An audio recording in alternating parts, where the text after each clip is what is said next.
Well, that's a pretty painting. Nice color choices, energetic brushwork, dynamic presence, smooth lighting, fulfilling composition, delves a little into my vulnerable side. An all-around nice viewing experience. You might say it's quite beautiful. But what does beautiful mean? Like, it has some spirit to it, some charm. It's not just sitting there, it's engaging you. Engaging me? There's like a meaning to it or something, I don't know. It has a presence, you might say. The point is, something inside of you is different because you looked at this. Something moved. Something is illuminated. The phenomenon of life feels slightly different now. Now there is something else that moves. A different set of values that illuminates something different in me. And life becomes a different phenomenon once again. Now a different value system once more, and something in me changes again, culminating in yet another adjustment to the phenomenon of life. What is that little thing that moves when I look inside of someone else's imagination? What is it that lights up? How do we study it? Is it worth attempting an answer to that ever-elusive question, what are people after all? As time goes on, are we getting closer, or are we getting further away? And are the people of the past so far behind us as we think? Take a visit to the monastery and listen to a lecture from Sandro Sebastian, the art monk.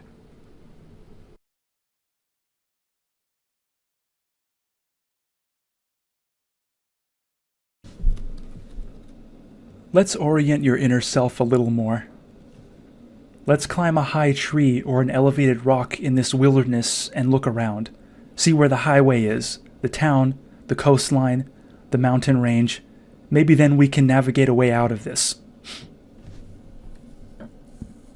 Speaking of other questions that don't have a scientific or mathematical answer, what about all of the mistakes that were made by my government or by my country before I was born, and the way it affects the course of my life? What if there is a generation that wasn't thinking this far ahead and have damaged things in society that I have to now deal with? How much am I required to go along with that when it wasn't my decision? And what about mistakes that my own generation is making? How much do I have to go along with that? Seems like I have to decide on what my values are and my general sense of propriety. What do I need in order to feel appropriate about myself? Is there some way of practicing this, or learning this, or enforcing this? What are people after all? Another description of this art personality could be given by comparing it to the more cynical, scientific, cold and calculating type. Let me give you an example. Let's say we're at a funeral. No, wait, that wasn't the punchline. Hold on. We're at a funeral. And there's a guy giving the eulogy, and he says, you know, from a scientific standpoint, when a person dies, their body weighs exactly the same as it did when they were alive. There is the exact same number of molecules and atoms, so really, nothing is lost. There's nothing to be sad about. Wow, you must be a blast at dinner parties, man. I can only imagine. Must have 'em rolling. Sheesh. This is a personality type who of course doesn't understand that the deceased individual had friends and family who are going to miss them. They had a community that cherished and adored them, a community who will no longer receive the benefit of their charm and company. This person influenced the lives of others, maybe acted as a role model to some, or gave emotional support to some. There were connections made that will never be forgotten, but yet are forever broken, because we don't get to see the deceased person ever again. And we all have pleasant memories of the dearly departed individual as we enjoyed their company throughout their life. And we still have those memories, but all those memories end with remembering that the cherished person is no longer here with us, and it makes it all that much harder. I don't mean to depress everybody here. I'm just saying that yes, there is a certain personality type out there that actually needs that abstract part explained to them. Now, the insensitive person giving the eulogy, a person you probably wouldn't invite to the funeral at all, this person is caught up in how everything looks on the surface.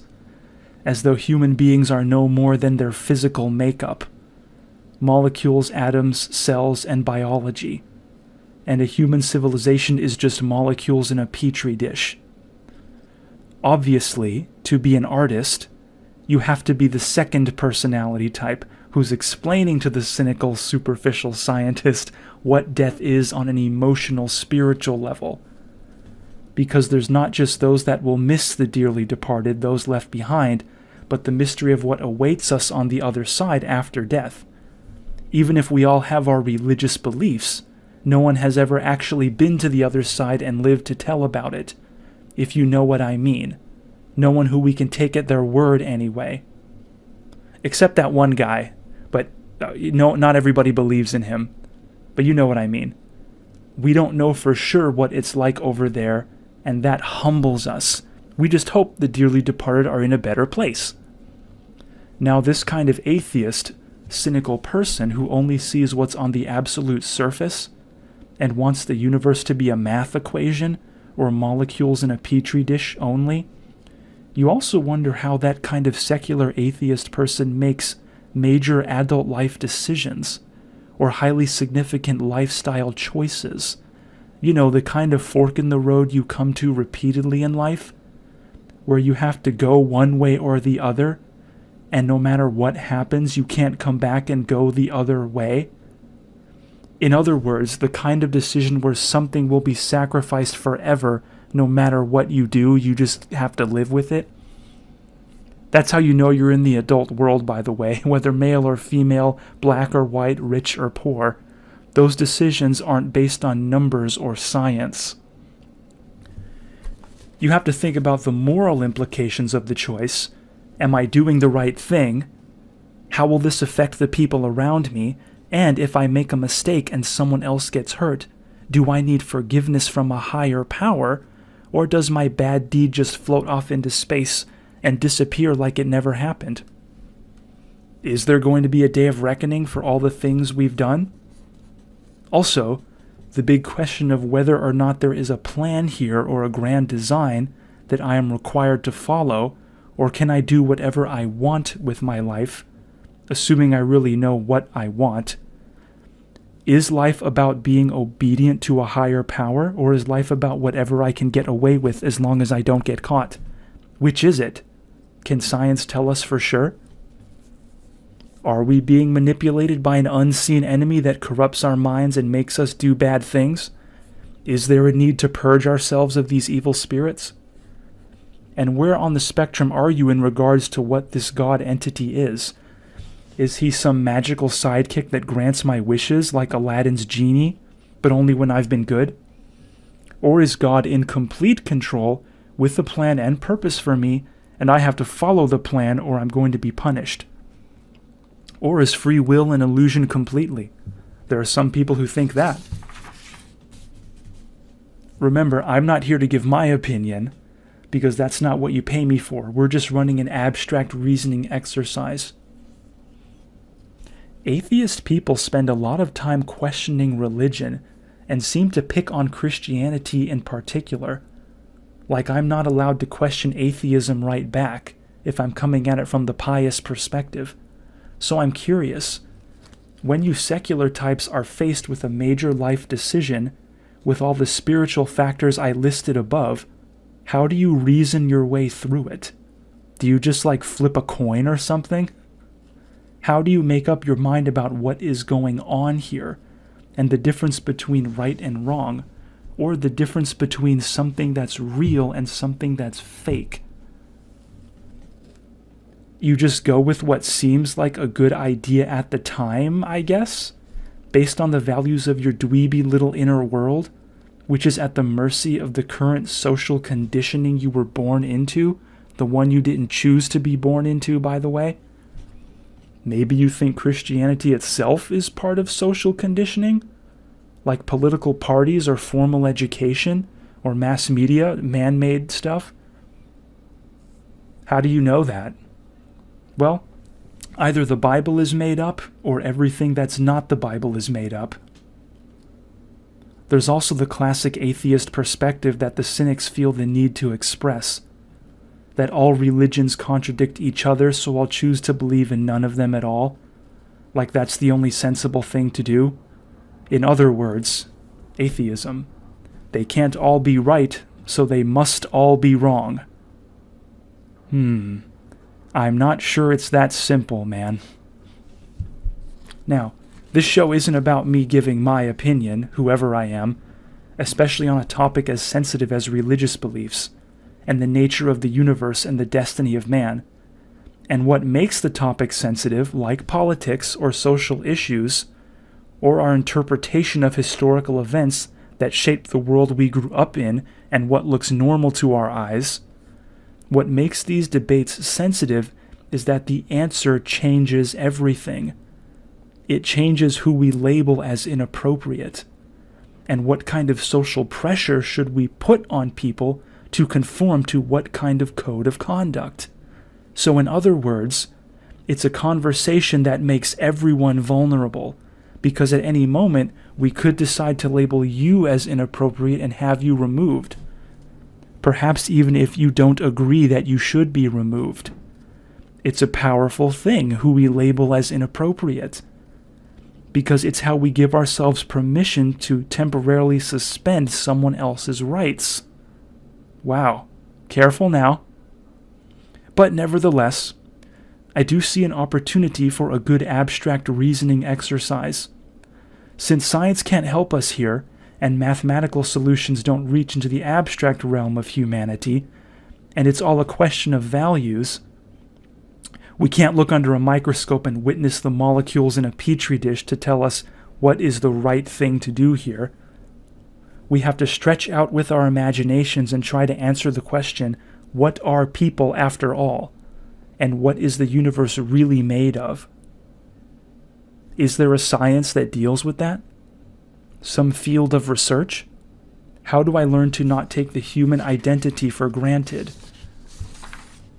Anyway, let's get started. As certain Christians have pointed out, even if you are choosing to be an atheist, you are still making a choice, because you really can't say for sure. So atheism is like another religion. Even if there's no proof that God is there, there's no proof that he isn't. The Christian then asks the atheist, how do we go about the task of structuring society and passing laws that establish right and wrong? We have to civilize all of this somehow because people need boundaries, as you know. Don't we need an ultimate judge or authority to tell us right and wrong? The atheist always answers, and I've always been stunned by this, they give the example of traffic laws. Like, we don't need a supernatural authority to tell us what to do. It's like the traffic laws. If everyone would just obey the traffic laws, everything would function smooth and safe. I've heard more than one atheist person express that attitude, and I've never understood how they can make that point in public without feeling embarrassed. Like we can make up our own rules and that's enough to keep society stable and civilized. Okay, well, without opening the Bible and getting into all that, since we're not concerned with my opinion, on an abstract level, there is a fundamental oversight with your kind of secular thinking that is incredibly frustrating, namely, that what sort of traffic laws ought to be passed and what sort of social pressure we should put on people to obey what sort of code of conduct, and who should even be in charge of all this, is always a matter of opinion. It is very subjective, because we don't all have the same values.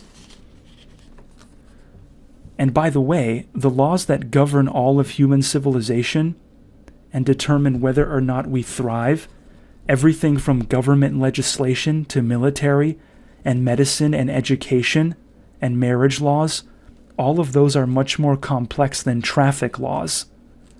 Traffic laws only became a thing in the last 100 years with the invention of the automobile, whereas something like marriage laws go back to the beginning. As long as people have been having sex and babies pop out, gotta take responsibility somehow. The point is, what does an atheist do when it comes down to a judgment call? I guess you flip a coin? I don't know. You need to decide on a moral compass. And you need something as a guide. Whose judgment do we trust? Your molecules in a petri dish? The Pythagorean theorem? Murder is wrong because E equals mc squared? It's not a scientific question with a scientific answer. It's just weird that the atheist perspective completely overlooks that existential insight. Whatever my own religious opinion may be, the one that we don't care about, you atheists and your inability to perceive that mysterious, unknowable side of the universe at all, coupled with your reluctance to admit it as evidence in the debate at all, that massive blind spot you have about all things that are not science or molecules in a petri dish, it's just very noticeable in your everyday demeanor, and it affects how you generally interact with your fellow man. It's extremely obnoxious. You're telling me you've never had an experience with something that was completely unexplainable, yet this completely explains everything? That's not a bad description of the Bible, actually. In case you're wondering what makes it popular, you read that thing like, wow, this is completely unexplainable, yet this completely explains everything. No other book does that. So when it comes to choosing a religion, most people will choose the one that answers my questions the most thoroughly. Why would I believe in something that doesn't answer my questions? I'm not a fool. I can't help it if I have questions that haven't occurred to someone as superficial and self-absorbed as you. Now, if I'm a Christian and have to account for all the other non-Christian religions in the world and why people choose them over Jesus, I would just say that what other people believe is none of my business. That's why I don't get in their faces about it, unless we are agreeing to open up a debate on the subject in a safe space. Because don't assume that I don't have a theory about that. And even then, the only appropriate healthy way to discuss opposing religions is to point out what questions that your guy does not answer, or what parts of the universe your doctrine appears to take for granted. There's no need for hate speech or hateful actions, and certainly no need for violence. But remember, young people, with any controversial issue in this world, if you are right, and you know you are right, and you know how you know you are right, then you shouldn't need to resort to hate speech or hateful actions. You should be able to demonstrate it right in front of us. The reason a believer might not choose atheism is for the simple reason that atheism leaves too many questions unanswered. A person that has the nerve to live like all those existential questions just don't matter at all are not people whose judgment I tend to trust. And not only does it look goofy, it legit makes you look like an asshole. Because these existential questions are ones that make everyone vulnerable, since no one knows for sure. And the answer changes everything. It changes who we label as inappropriate.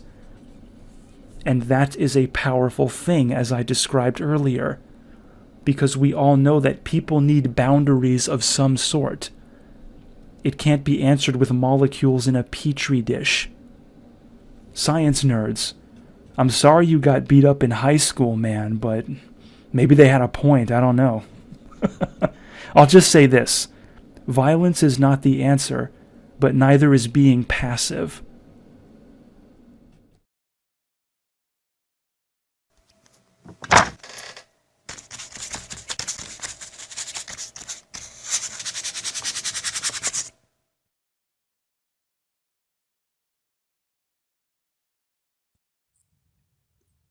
Now, we don't think of it like this, but I just realized the true gulf in power between God and the devil, as both entities fight to influence our behavior, that gap is a lot bigger than we think it is. For some reason, I don't know why we think of the devil as having equal influence over humanity as God. I think it just looks that way on the surface because of all of the crazy, ugly, self-centered, abusive behavior that we see on the surface when we take our superficial overview of a situation. But something that's always reassured me is that as experienced as the devil and his minions are at twisting our minds and corrupting our behavior, God is still the one that actually physically made us and knows our thoughts. Therefore, the Almighty lives inside of the hearts and minds of us people all day, every day, knowing our thoughts and knowing our future. Whereas the devil has to settle for observing us from the outside only. We don't think of it like that. So for some reason we think that the devil is as close to us as God, but he's not. He's just outside watching us.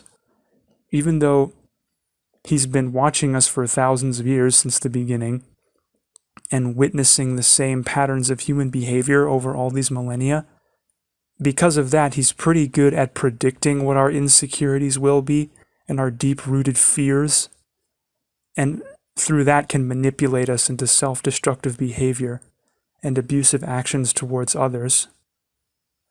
Because he's seen all of this before in other civilizations, other empires, other time periods. Everybody, all different kinds of arrogance, different kinds of superficial worldviews, different types of, bad behavior and what sort of outcome it usually has. He's seen so much of it before that he can predict how we're going to, respond and then create chaos in that insecurity. And since he's witnessed people like you for centuries, he knows how to predict where your weaknesses will be and manipulate you as an individual. But as intimidating as that might sound, that's not the same thing as actually being able to read your actual thoughts or actually see into your future. Do you feel the difference there? God is able to actually be inside your head and know what you're thinking. The devil is just looking at you from the outside and predicting based on experience. And the devil is not looking ahead. He can't see ahead the way that God can. So since God lives inside your mind and heart every step of the way, the advantage is still his, with a capital H. He's still one step ahead. So the more you trust his will and his plan for your life, which is going to be spoken to you in your own language, a language that is only spoken between you and God inside your head and your heart. See, the devil can't listen in. He doesn't have access. So what does that mean? That means that you can still do something that the devil didn't see coming. You can still stay one step ahead between you and God. And another advantage from heaven is the significance of Jesus coming down to earth to dwell among us in the flesh for a short while, in order that he might see what it felt like to know the human experience from the inside, to see this all from our perspective, when this is all that we know, and to see how much intimidation and insecurity there is, and why we're tempted to do bad things. This is what gives him his sympathy towards us, and ultimately why he grants forgiveness, because he felt how hard it is. He felt how tough it is, because he lived inside of us for a minute.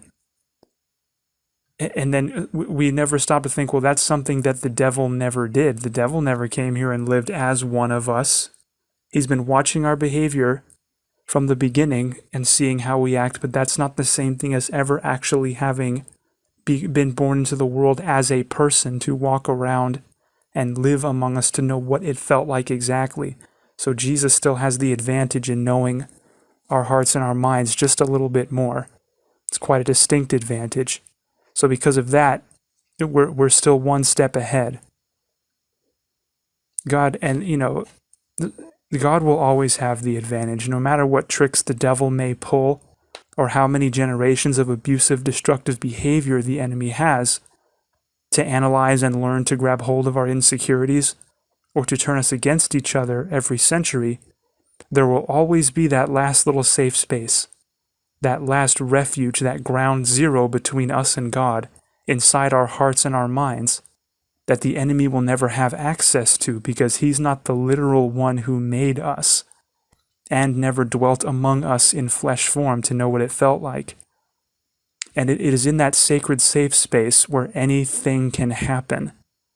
It just puts a smile on my face to know that even the devil has to have some respect for what he can't control. And if you're one of those people that's decided that the only safe thing to do is to just pretend all this religious stuff doesn't matter, or continually insist that it was all made up by people along the way, like once we all accept it as a complete fabrication, then the world will finally be at peace with itself. It'll solve all of our problems. If we just stop believing in it, it won't affect us. I understand why it's tempting to look at it that way, but unfortunately, I have to let you know that's actually what makes the problem worse. Having that passive secular attitude towards it. This is just one of those things, especially with art and sensitivity in the human soul, is how we learn that intelligence is not the same as wisdom. Not only are they not the same, the two don't even overlap each other. They're nowhere near each other.